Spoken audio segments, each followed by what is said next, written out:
when my son Nathan stood in the living room, arms crossed, and said, "You either do what Lila wants or get out of this house." I didn't shout back. I didn't argue. I just smiled, turned to the hallway, and pulled my old suitcase from the closet. The same suitcase Ellen and I took to the Oregon coast for our honeymoon, back when life felt full of promise. That house, the one I'd paid for with 30 years of late nights as an accountant, wasn't a home anymore. Not with those words hanging in the air. Nathan expected me to cave like I always had. Lila, his wife, stood behind him, her lips curled in that smug way she had. But this time, I wasn't breaking. I was leaving. A week later, my phone showed 15 missed calls from Nathan. 15. And that was just the beginning of what I had planned. They'd regret every word they said, every assumption they made about me. Before I go on, I'd love for you to hit that subscribe button and let me know in the comments where you're listening from.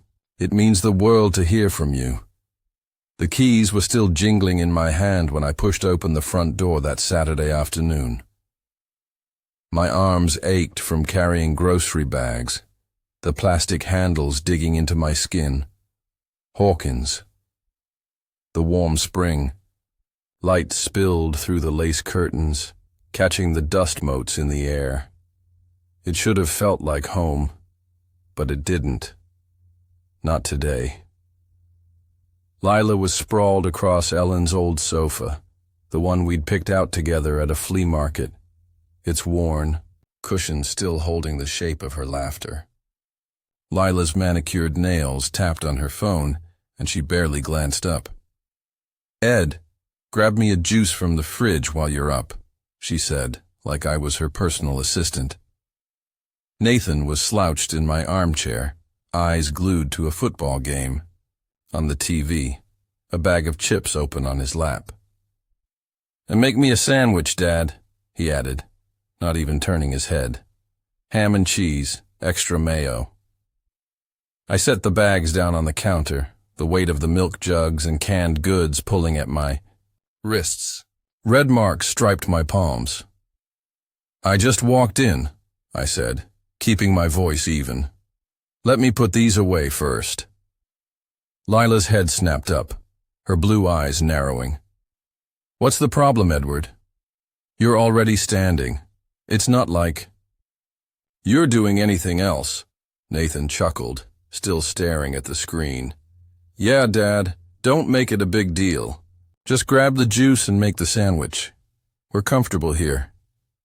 Something cold settled in my chest, like a stone sinking to the bottom of a river. I'd bought those juices for Lila, the organic kind she liked, even though they cost twice as much as the store brand. My pension check was already stretched thin, but I'd done it to keep the peace. "This is my house," I said, my voice low but firm. Nathan's eyes flicked to me, his expression one I'd seen too many times, like I was being unreasonable, a nuisance. "Your house?" he said, sitting up. "Funny, because Lila and I live here. We pay the bills with my money. You're just..." "What? A guest who doesn't contribute?" He stood, towering over me. At 32, he was broad-shouldered, stronger than me, but I'd faced tougher men in boardrooms and tax audits. "Ed," Lila cut in, standing now, her voice sharp as a knife. "We can do this the easy way or the hard way. You want to stay here, rent-free in our house? You pitch in. You do what we ask. Simple." The kitchen door creaked as Nathan stepped closer, his shadow falling over me. "That's right, Dad. You're living here on our dime, so when Lila wants a juice or I want a sandwich, you hop to it. No attitude." The air felt thick, like I could choke on it. I looked at Nathan, searching for the boy who used to beg me to read him one more bedtime story, who'd cling to my hand during thunderstorms. But all I saw was Lila's influence in his eyes, that same entitled glint. "All right," I said. my voice barely above a whisper. Nathan smirked, thinking he'd won. Good. Ham and cheese, then. Don't skimp on the mayo. I'll pack, I said. The smirk vanished. Lila's perfectly plucked eyebrows shot up like she'd expected. Me to crumble, to shuffle to the fridge like a trained dog. What? She sputtered. I didn't answer. I turned down the hallway, my steps steady on the oak floors Ellen and I had sanded down ourselves 20 years ago. The suitcase came off the closet shelf with a soft thud, its leather cracked from years of disuse. It was the one we'd packed for that trip to the coast, when Ellen's laughter still echoed in my ears and the future felt wide open. Now it sat open on the bed, waiting to hold what was left of my life here. From the living room I heard their whispers, Nathan's voice sharp, Lila's softer but urgent. They were scrambling, trying to figure out how to handle the old man, who'd just called their bluff. I packed deliberately, socks, shirts, a few pairs of pants. Just enough. The photo of Ellen, smiling by the river, went into the side pocket, wrapped in an old handkerchief. My medications, my reading glasses, the little notebook where I tracked every penny I spent. When I rolled the suitcase back down the hall, the whispers stopped. Nathan was back in my chair, but he sat up straighter, watching me like a hawk. Lila stood by the kitchen door, arms crossed, trying to look stern but betraying a flicker of uncertainty in her eyes. Neither of them said a word. No goodbyes, no apologies. My old Ford started on the first turn of the key, reliable as ever. I backed out of the driveway without glancing at the house, without checking if they were watching from the window.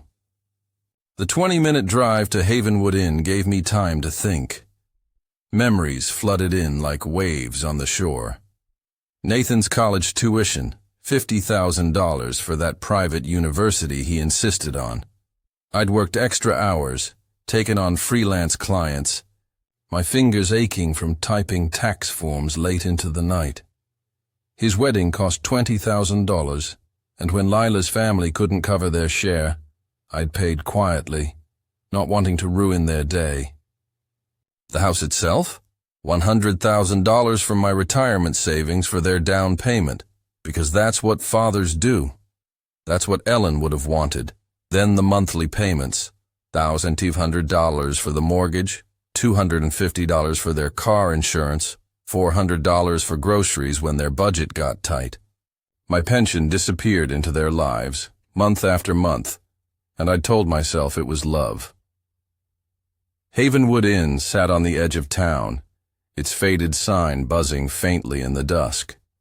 The room was small but clean, a bed, a chair, a chipped table by the window. I set my suitcase on the rack and sank onto the mattress, the springs creaking under my weight. The silence here was different, hollow, not like the warm quiet of home. But it was mine for now. I pulled out my phone, scrolling through contacts I knew by heart from decades as an accountant. Bankers, insurance agents, old clients. Tomorrow was Sunday, but some things could wait, and some couldn't. I opened my laptop, the screen glowing with account balances, checking, savings, retirement, numbers that told the story of a lifetime of careful planning, of saying no to small luxuries so I could give my son everything. The cursor blinked, waiting for my next move. The Havenwood Inn wasn't much to look at, but it was quiet, and that's what I needed. The room smelled faintly of pine cleaner, and the view from my window showed a gravel parking lot and a row of Douglas firs swaying in the Oregon breeze. I sat at the little table, my laptop open, staring at the numbers that had defined my life for decades. Every dollar I'd spent on Nathan and Lila stared back at me. $50,000 for his college, $20,000 for their wedding, $100,000 for the down payment on that house. And then the monthly drain, $1,500 for the mortgage, $250 for their car insurance, $400 for groceries when Nathan swore they'd pay me back next month. I'd believed him every time. Or maybe I just wanted to believe for Ellen's sake. That first night, I didn't sleep much. The mattress was too firm, the pillows too thin, but it wasn't just that. It was the weight of realizing how far things had gone wrong. Nathan wasn't the boy who used to build model airplanes. With me in the garage, asking 100 questions about taxes and balance sheets, Lila wasn't the sweet girl who'd brought me homemade cookies when they first got engaged. They'd become strangers, living in my house, spending my money, treating me like a servant. And I'd let it happen, piece by piece, because I thought, that's what love looked like. Sunday morning came gray and damp, the kind of Oregon weather that seeps into your bones. I spread my papers across the table like a battle plan. Bank statements, insurance policies, credit card bills. Everything was in order, just like I'd always kept it. 30 years as an accountant taught me to be meticulous, to track every penny, every promise. I picked up my phone and dialed First Community Bank. "Good morning, Mr. Lawson," the representative said, her voice cheerful despite the early hour. "How can I assist you today?" "I need to cancel the automatic mortgage payment for 312 Maple Lane, account ending in 5832, I said, my voice steady. A pause, the sound of keys tapping. "Sir, that payment's been active for 4 years. Are you sure you want to stop it?" "Absolutely." "Sure. May I ask why?" "The homeowners no longer qualify for my support." More tapping. "All right, Mr. Lawson. The payment's canceled, effective immediately. You'll get confirmation in a few days." The call was quick, professional, final. I moved on to the insurance company. Nathan's pickup and Lila's SUV had been on my policy for years, $250 a month for vehicles I never drove. "Remove both vehicles," I told the agent.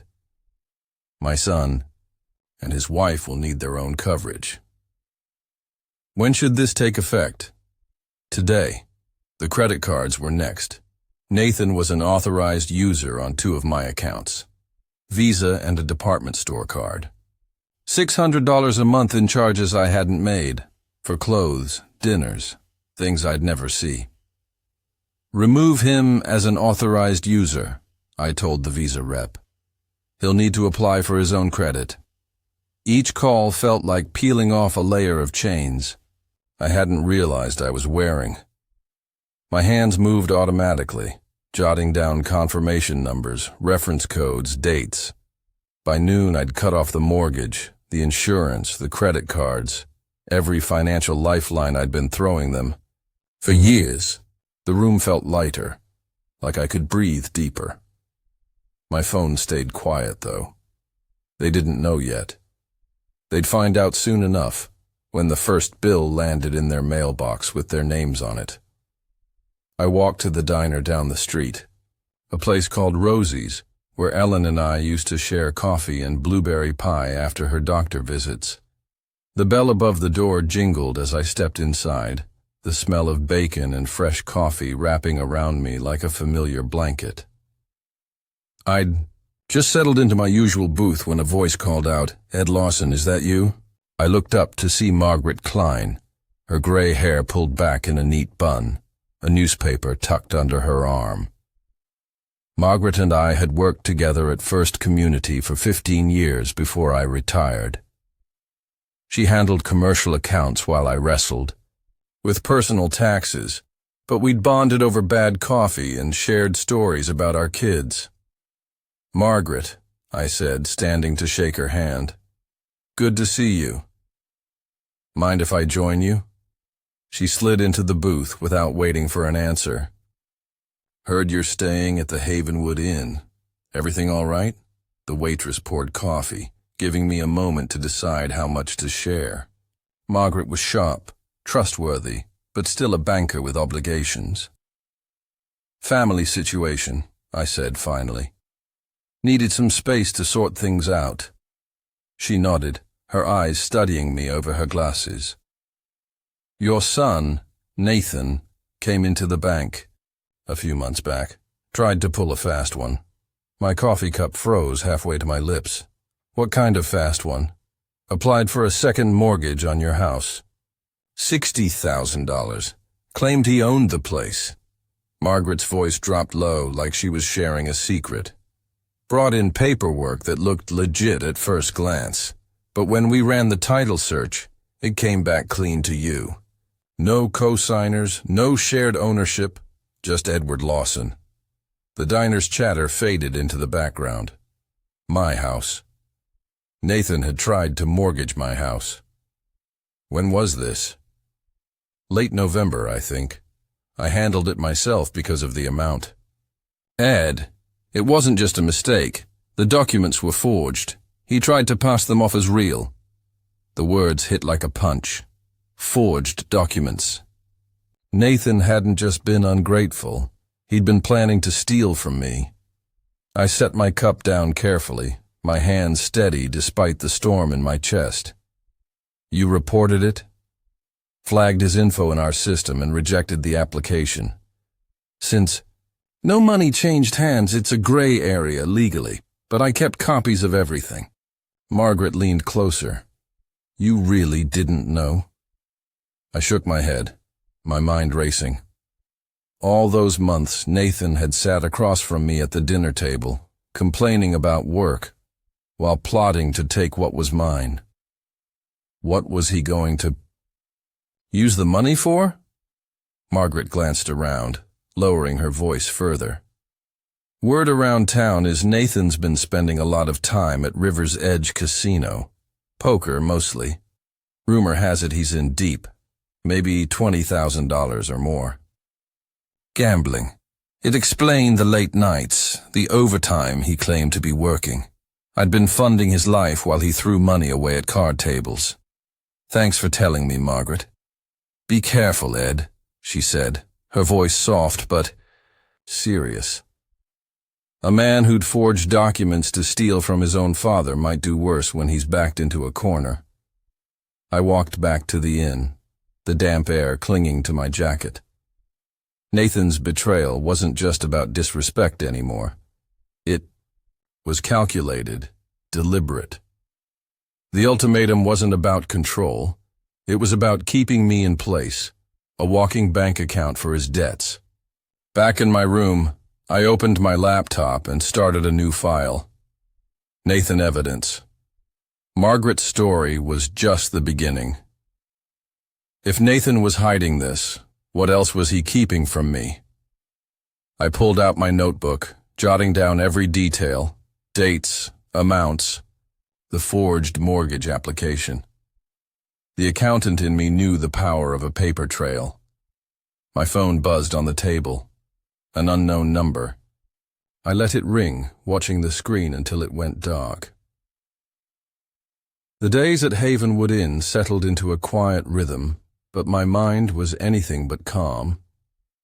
Each morning I'd grab a coffee from the lobby's old machine, the kind that gurgled like it was coughing up its last breath, and spread my papers across the chipped table in my room. Bank statements, insurance policies, credit card records. My life's work reduced to numbers that told a story of betrayal. Nathan and Lila hadn't called since that first wave of missed calls, but I knew they'd feel the pinch soon. The mortgage payment was due in a week, and without my automatic transfers, they'd be staring down a bill they couldn't pay. I wasn't acting out of spite. 30 years as an accountant taught me that numbers don't lie, but people do, and Nathan had been lying for a long time. Margaret's revelation about his forged mortgage application kept replaying in my head. $60,000 he tried to pull from my house, my home, the one Ellen and I had built together. That wasn't just greed, it was theft. And the gambling, that was a whole other beast.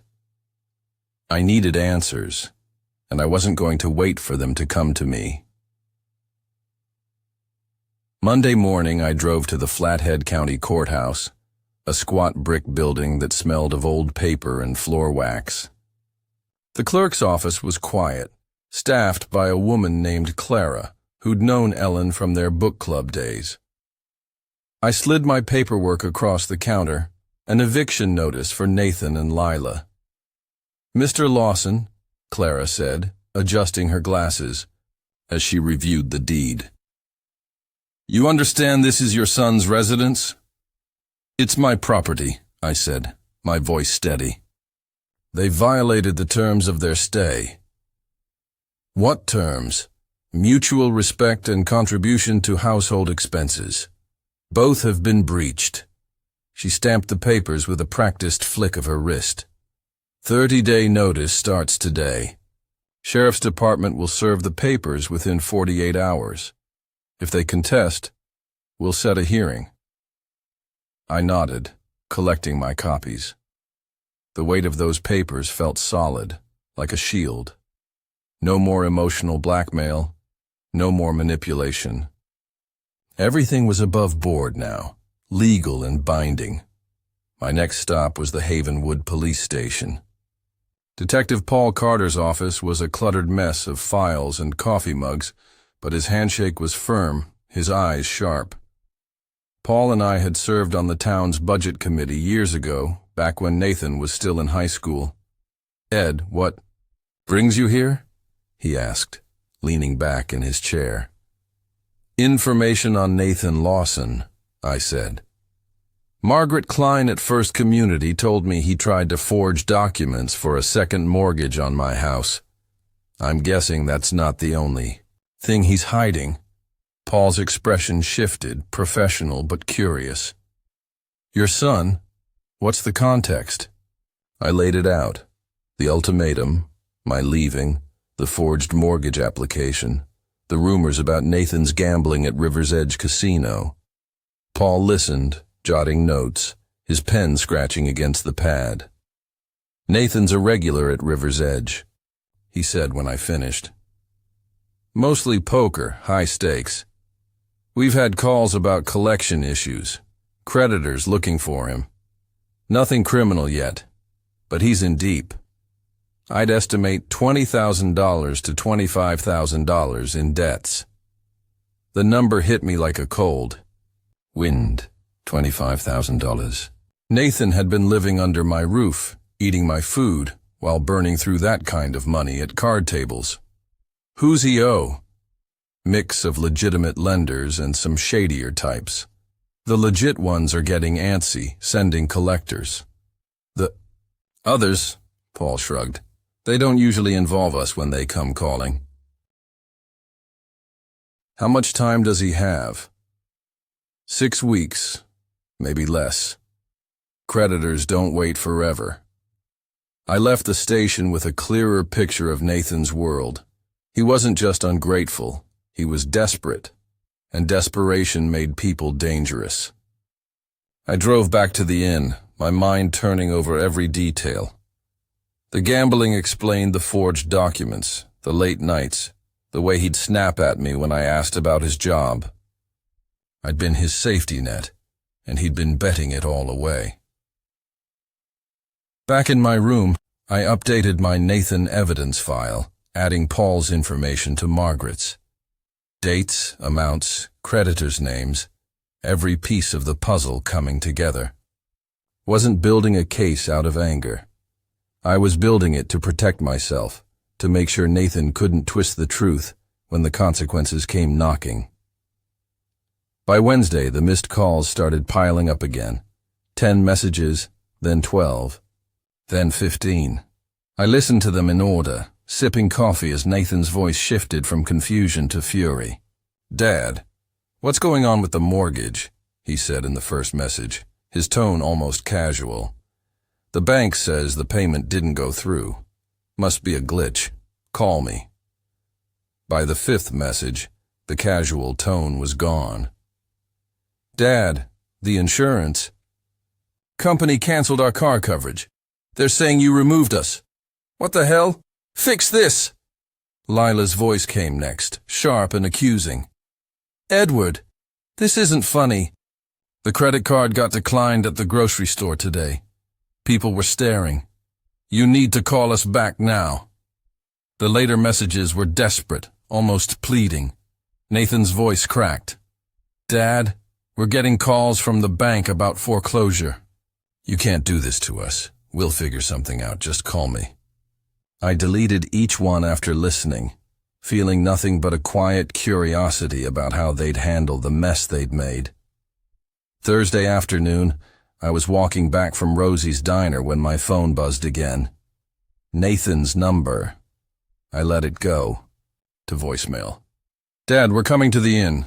We need to talk. This is serious. An hour later, there was a knock at my door.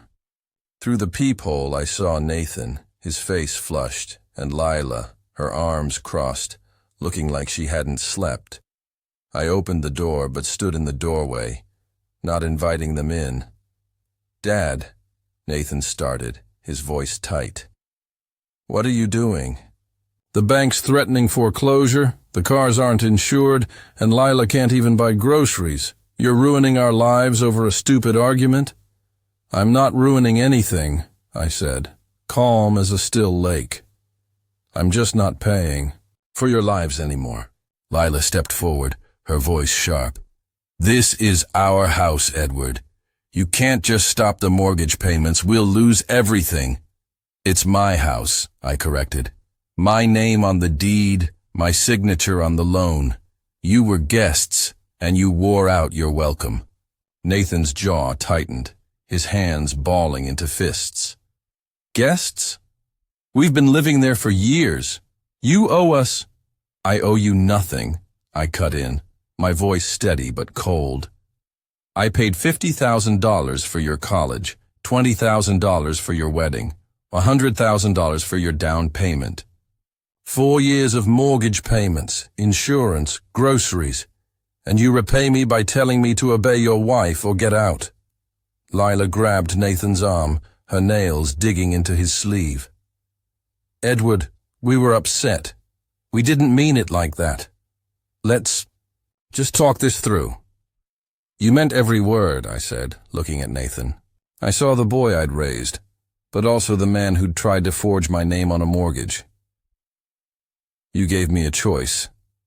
I chose. Nathan's face darkened. You're making a mistake, Dad. You'll regret this. I don't think so, I said, starting to close the door. You wanted to handle your own lives. Now you can. Dad, wait. Lila's voice broke, but I shut the door, the lock clicking into place. Their footsteps faded down the hall, and I sat back at my table, staring at the Nathan evidence file on my laptop. The next morning, I walked to Rosie's again, needing the familiar hum of the diner to clear my head. I'd just ordered coffee when Tom Riley, the owner of Havenwood Hardware, slid into my booth. Tom and I had known each other since Nathan was in Little League. Ed, he said, his voice low. Heard you're at the inn. What's going on? Folks are saying Nathan's been telling stories around town. What kind of stories? Says you're having a breakdown, that you kicked them out because Lila wouldn't let you control their lives. Even mentioned a family emergency, said you're refusing to help. I set my cup down, the porcelain cool against my fingers. No breakdown, Tom. Nathan and Lila gave me an ultimatum, obey or leave. I left. As for emergencies, that's news to me. Tom shook his head. Doesn't add up. Nathan's been dodging questions about money at the store.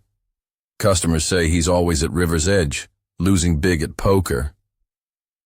The pieces were falling into place faster than I'd expected. Havenwood was a small town, and secrets didn't stay secret long. By the time I left the diner, I knew the truth was spreading, carried by whispers in coffee shops and hardware stores. Nathan's house of cards was starting to wobble. Back at the inn, I opened my laptop and added Tom's story to my file. Nathan wasn't just in debt. He was lying to the whole town, trying to paint me as the villain. But lies only hold up until the truth catches up, and I was making sure it would. The air in Havenwood felt heavier that week, like the sky was holding its breath before a storm. By Friday, the missed calls on my phone had climbed to 22, each message from Nathan or Lila more frantic than the last. I didn't answer. I didn't need to. The truth was doing its work, spreading through town like wildfire through dry grass. Havenwood's small-town network was efficient. Neighbors talked at the post office, customers whispered at Rosie's diner, and by now, everyone knew Nathan was in trouble. Gambling debts, unpaid bills, and a father who'd finally said no. I spent my mornings at the inn, sipping bitter lobby coffee and reviewing my Nathan evidence file. The forged mortgage application, the gambling debts, the lies about a family, emergency, it was all there. A paper trail as clear as any audit I'd ever done. But I wasn't just collecting evidence to protect myself. I was building a case to make Nathan face the truth, to make him see what he'd done. Not out of revenge, but because some lessons can't be learned without consequences. Friday afternoon, my phone rang again. Margaret Klein's name flashed on the screen. I answered, expecting another update about Nathan's bank antics. "Ed," she said, her voice low and urgent. "You need to know something. Nathan came back to the bank yesterday, trying to file a power of attorney document with your signature on it. Said you were unfit to manage your own affairs and he needed to take over your assets." My heart thudded, but my voice stayed calm. "My signature? It wasn't even close," Margaret said. "I've seen your handwriting for 15 years. The signature was a sloppy forgery. I rejected it on the spot and reported it to our fraud department. Ed, he was trying to transfer ownership of your house to himself." The room seemed to tilt. Forging a mortgage application was bad enough, but this, trying to declare me incompetent, to steal my home outright? That wasn't just desperation. It was a betrayal so deep it cut through decades of love. I gripped the phone tighter. "What happens now?" I flagged his account and sent the documents to the police. "Detective Carter's already looking into it. But Ed, be careful. Nathan's not thinking straight. Men in debt like that, they do reckless things." "Thanks, Margaret," I said, my mind already racing. "Can you send me copies of those documents?" "Already on their way. Check your email." I hung up, my hands trembling as I opened my laptop. Margaret's email was there, with scanned copies of the forged power of attorney. The signature was laughably bad, my neat, looping E replaced with a jagged scrawl. But the intent behind, it was chilling. Nathan hadn't just wanted my money, he'd wanted everything, my home, my security, my legacy with Ellen. I forwarded the documents to Detective Carter, adding a note about my eviction notice and Nathan's gambling debts. Then I walked to Rosie's diner, needing the familiar hum of voices to ground me. The bell jingled as I stepped inside, and I took my usual booth, the one with a view of the street. I was halfway through my coffee when Nathan's truck pulled into the parking lot. My pulse quickened, but I stayed seated, watching as he and Lila climbed out, their faces tense. They walked in, scanning the diner until they spotted me. Nathan's jaw was set, his eyes bloodshot. Lila's hair was pulled back in a messy bun, her usual polish gone. They slid into the booth across from me, and the air felt thick, like before a lightning strike. "Dad," Nathan started, his voice low but edged with anger. "This has to stop. The bank's calling about foreclosure. The insurance is gone. We can't even buy gas. You're destroying us." I sipped my coffee, letting his words hang. I'm not destroying anything, Nathan. I'm just not funding your life anymore. Lila leaned forward, her voice sharp. You can't do this, Edward. We're family. That's our house. You're leaving us with nothing. Your house? I said, my tone even but firm. My name's on the deed. I paid $100,000 for the down payment, $1,500 a month for 4 years. I paid for your cars, your groceries, your wedding. You were guests in my home, and you told me to obey or leave. I left. Nathan's face flushed red. You're twisting this. We were upset, okay? Lila shouldn't have said that stuff, but you can't just cut us off like this. We're drowning. I set my cup down, looking straight at him. I know about the forged mortgage application, Nathan, and the power of attorney you tried to file yesterday, claiming I'm unfit. You didn't just disrespect me, you tried to steal my home. The color drained from his face. Lila's eyes widened, and she glanced at Nathan, her mouth opening. Slightly. What's he talking about? She whispered. Nathan didn't answer her. He leaned closer, his voice low and desperate. You don't understand, Dad. I'm in trouble, real trouble. I owe people money, bad people. If I don't. Hey, that's your mess, I interrupted. Not mine. Lila grabbed his arm, her voice rising. Nathan, what did you do? I kept my eyes on Nathan. Here's how this works. You've got one chance to make this right. I want a public apology at the town hall meeting tomorrow night. You tell everyone the truth. How I paid for your college, your wedding, your house. How you gave me an ultimatum and tried to forge my signature to take what's mine. You write a letter to the Havenwood Gazette, same details, and you post it on social media where everyone can see it. Nathan's jaw dropped. You want me to humiliate myself in front of the whole town? I want the truth, I said. There's a difference. Lila's voice cracked. Edward, please. Nathan's made mistakes, but I'm pregnant. The stress is too much. The doctor says I could lose the baby if this keeps up. The words hit hard, stirring that old instinct to protect. Nathan nodded quickly, seizing the moment. Yeah, Dad, it's true. We found out last week. You're going to be a grandfather. You can't do this to your own family. I looked at Lila, searching her face for the truth. Her eyes were wet, but something in her tone felt rehearsed, like a card she'd played before. Congratulations, I said slowly. Which doctor? I'll call to see how I can help with medical expenses. Lila froze, her fingers tightening on her purse.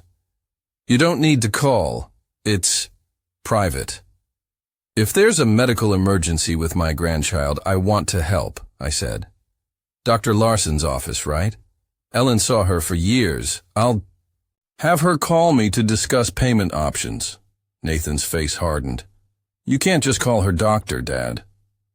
Then have Dr. Larson call me, I said. If it's real, I'll cover the costs. If it's not, I let the words hang, watching their faces. Lila looked away, her cheeks flushing. Nathan stood abruptly, his chair scraping against the floor. This isn't over, he growled, storming toward the door. Lila followed, glancing back at me with a mix of fear and guilt.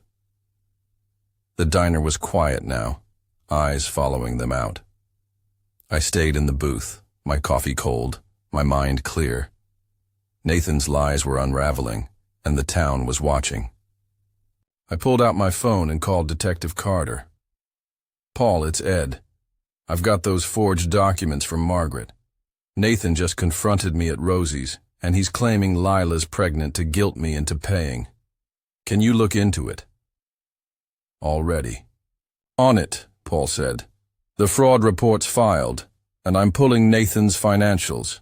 He's been using your address on credit applications, listing it as his own. I'll have a restraining order ready by tomorrow if he keeps escalating. Thanks, Paul, I said, my voice steady but heavy. He's crossed a line. I hung up, staring out the window at the street where Nathan's truck had disappeared. The twist of his betrayal, the forged power of attorney, was worse than I'd imagined. He hadn't just wanted my money. He'd wanted to erase my control, my legacy. But he'd underestimated me. 30 years of balancing books had taught me how to spot a liar, and I wasn't going to let this one win. Tomorrow's town hall meeting would be his last chance to come clean. If he didn't, I'd make sure the truth came out another way. The morning of the town hall meeting dawned crisp and clear, the kind of Oregon day where the air smells like pine and possibility. I walked into Havenwood's community center, my footsteps echoing on the polished wood floor. The room was fuller than usual, the hum of voices buzzing with anticipation. Word had spread about the trouble with Nathan and Lila, and folks were curious. I took a seat near the front, my hands folded in my lap, wondering if Nathan would show up, if he'd have the courage to face the truth. I'd spent the night before at the inn, my Nathan evidence file open on my laptop.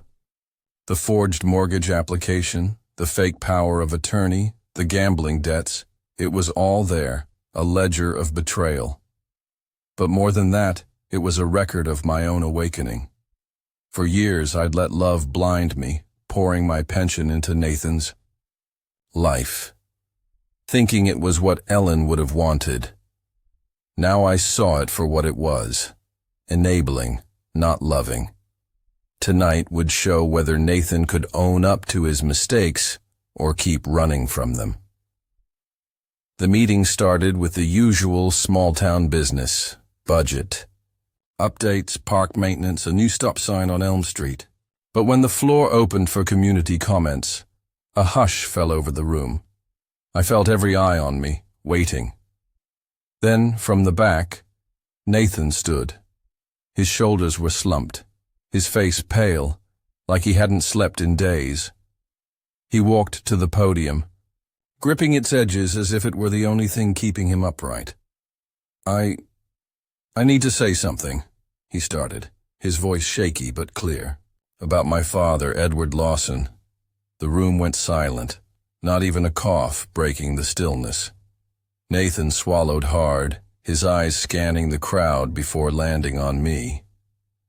For the last 4 years, my dad's been carrying us, me and Lila. He paid $50,000 for my college when I could have gone to a state school. He paid $20,000 for our wedding when Lila's family couldn't cover their half. He put down $100,000 for our house, paid the mortgage, the insurance, the groceries, all of it from his retirement savings. Murmurs rippled through the crowd, heads turning toward me with respect, not pity.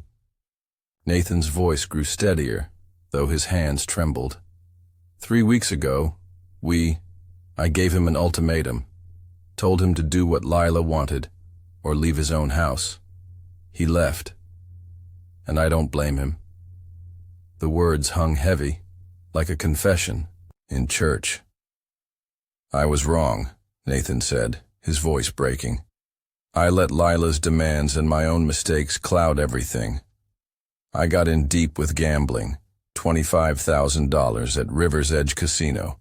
I tried to fix it by forging papers to take Dad's house. I thought I could save us, but I was just digging a deeper hole. The crowd gasped softly, the truth hitting like a stone in still water. Nathan looked at me, his eyes wet. Dad, I'm sorry. It's not enough, but it's all I've got right now. He stepped down, and the room erupted in whispers. I stayed seated, my heart heavy but calm. Nathan had done what I asked, laid the truth bare in front of everyone we knew. But it wasn't just about the apology. It was about whether he'd take the next steps, whether he'd earned back the trust he'd burned. After the meeting, people approached me, neighbors, old clients, friends from Ellen's book club. "We had no idea how much you did for them," said Mrs. Carter from next door, squeezing my arm. "You didn't deserve that, Ed." Tom from the hardware store, clapped my shoulder. "Takes guts to stand up to family like that. You did right." Nathan lingered by the door, alone. I walked over, keeping my distance. "The letter to the Gazette goes out tomorrow," he said quietly. "And I posted on Facebook, like you asked. Full details." I nodded. "I saw the post. It's a start." He hesitated, his hands shoved in his pockets. "Lila left yesterday. Packed her things while I was at work and drove off.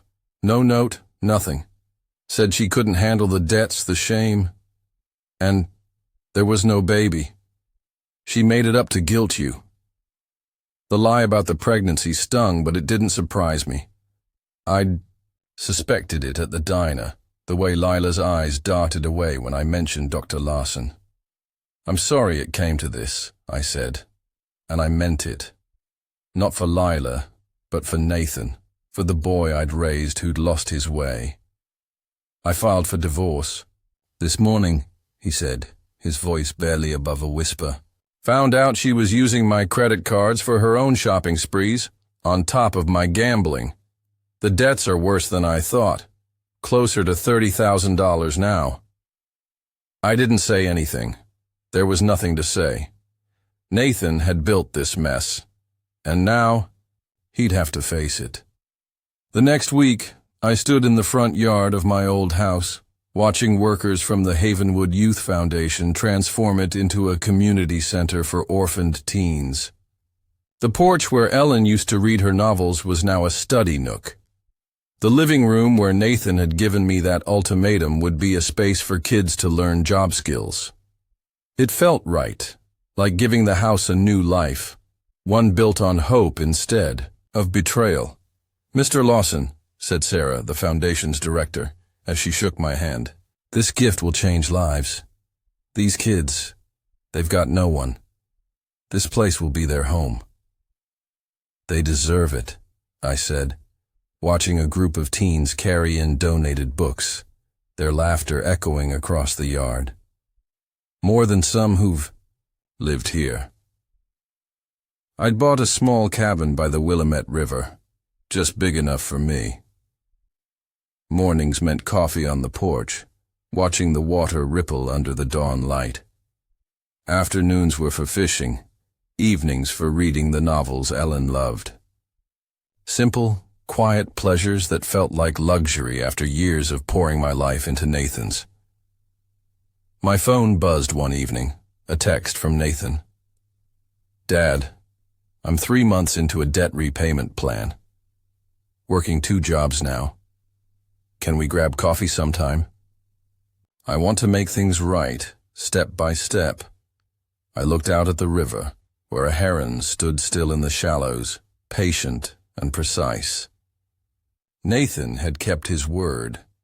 The Gazette letter ran, honest and detailed. The Facebook post had drawn dozens of comments, people praising my sacrifice, condemning his mistakes. More importantly, he was trying, not with promises, but with actions. "Coffee.